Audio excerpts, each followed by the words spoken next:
Dalam konteks hubungan masyarakat dan negara, keadilan hanya dapat dimaknai sebagai keseimbangan antara hak dan kewajiban. Negara memenuhi kewajibannya dan mengambil haknya. Begitu juga masyarakat. Masyarakat mengambil apa yang menjadi haknya dan memenuhi kewajibannya.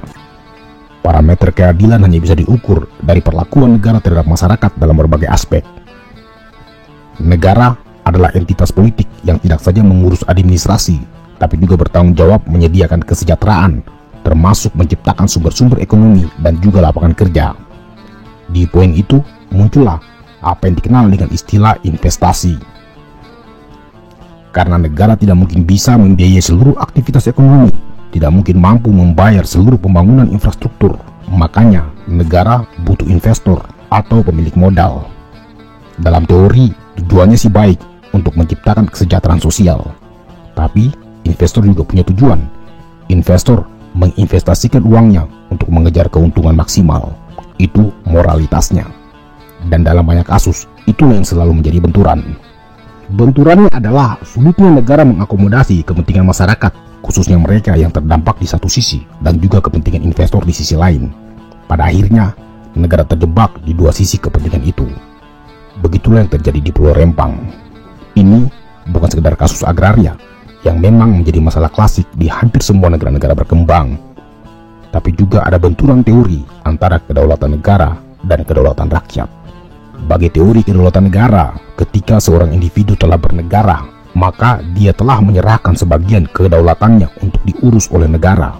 Artinya, segala peraturan yang dikeluarkan harus dipatuhi. Sementara dalam teori kedaulatan rakyat mengakui bahwa pemerintah mendapatkan legitimasi dan kekuasaannya dari persetujuan dan kehendak rakyat.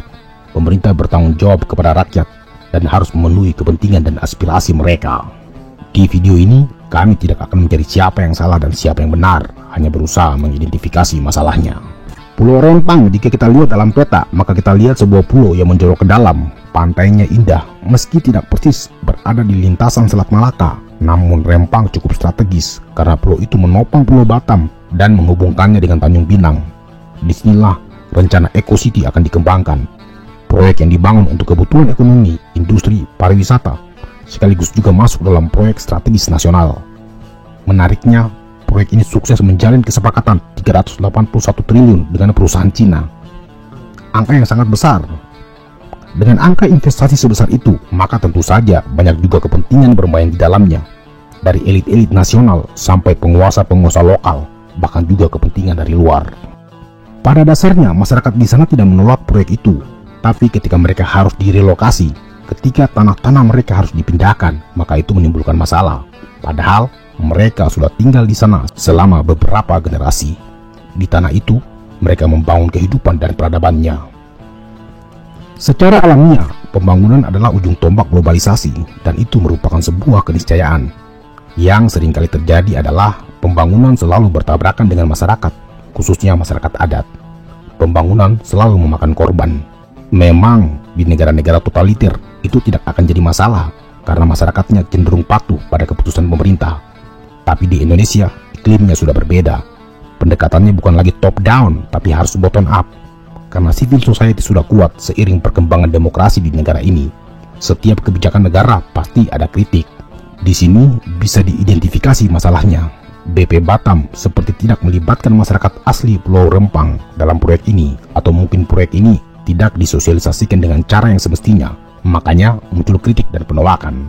Angka investasi 381 triliun dan penolakan masyarakat terhadap relokasi adalah pintu masuk berbagai macam kepentingan. Mari kita lihat siapa-siapa yang berkepentingan. Pertama, jelas negara. Negara mengejar modal asing. Dalam lingkup politik internasional, tidak ada satupun negara di dunia ini yang menolak modal asing, kecuali negara-negara sosialis. Bagi negara, modal asing sangat penting karena menunjang kemajuan suatu negara. Apalagi, proyeksi Pulau Batam untuk menyaingi Singapura adalah impian yang dicita-citakan sejak Orde Baru. Tapi perlu diingat, yang juga berkepentingan dalam proyek ini adalah investor. Tujuan mereka cuma satu, mengejar untung yang banyak. Dalam banyak kasus, modal asing juga memiliki tujuan-tujuan politis yang tidak terdeteksi. Meskipun Undang-Undang Penanaman Modal Nomor 25 Tahun 2007 Pasal 14 menyebutkan hak investor untuk dilindungi negara, tapi dalam undang-undang itu juga menyebutkan bahwa modal asing berkewajiban menghormati tradisi budaya masyarakat di sekitar lokasinya. Artinya harus balance. Memang, angka 381 triliun adalah angka fantastis untuk masuknya modal asing di daerah. Itu jelas bisa men-trigger ekonomi masyarakat. Tapi, apa gunanya bila tidak melihat aspek sosialnya? Jika kawasan industri yang dibangun itu memang menguntungkan, tapi jika yang dibangun lebih banyak kawasan wisata dan hunian eksklusif, untuk apa? Apakah masyarakat lokal memiliki akses untuk menikmatinya, atau hanya akan jadi penonton di kampung sendiri? Belum lagi isu-isu yang beredar bahwa investasi itu hanya akan mendatangkan tenaga kerja asing dari Cina, atau bahkan ada yang menuduh investasi itu hanya akan membuat Pulau Rempang bernasib seperti Singapura atau Pulau Pinang di Malaysia.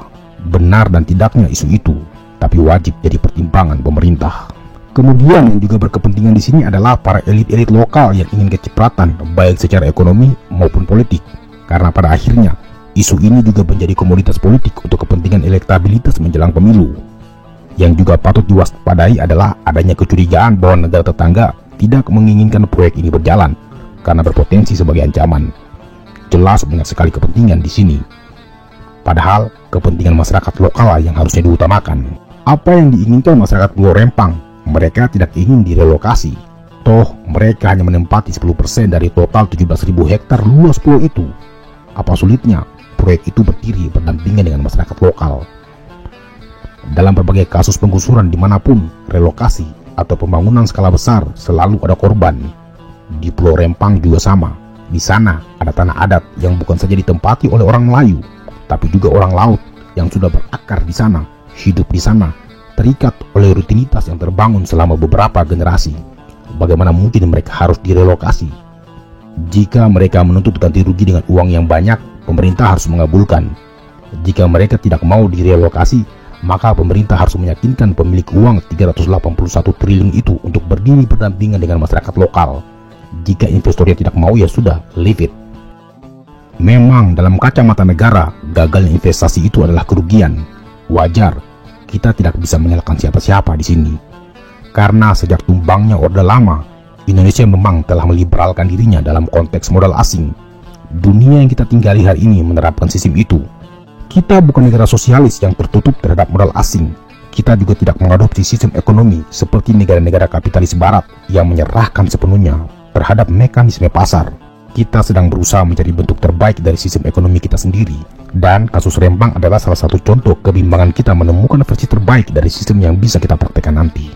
Menuju negara maju memang membutuhkan tindakan revolusioner, dan konsep negara maju tidak selalu bertabrakan dengan kearifan lokal. Jepang contohnya, salah satu negara industri maju di dunia, namun tetap menjaga nilai-nilai tradisionalnya. Jepang menciptakan berbagai macam tipe kendaraan canggih, tapi masyarakatnya masih percaya bahwa Gunung Fuji adalah gunung suci. Di situ bisa dilihat, tidak ada benturan antara kemajuan teknologi dan nilai-nilai tradisional.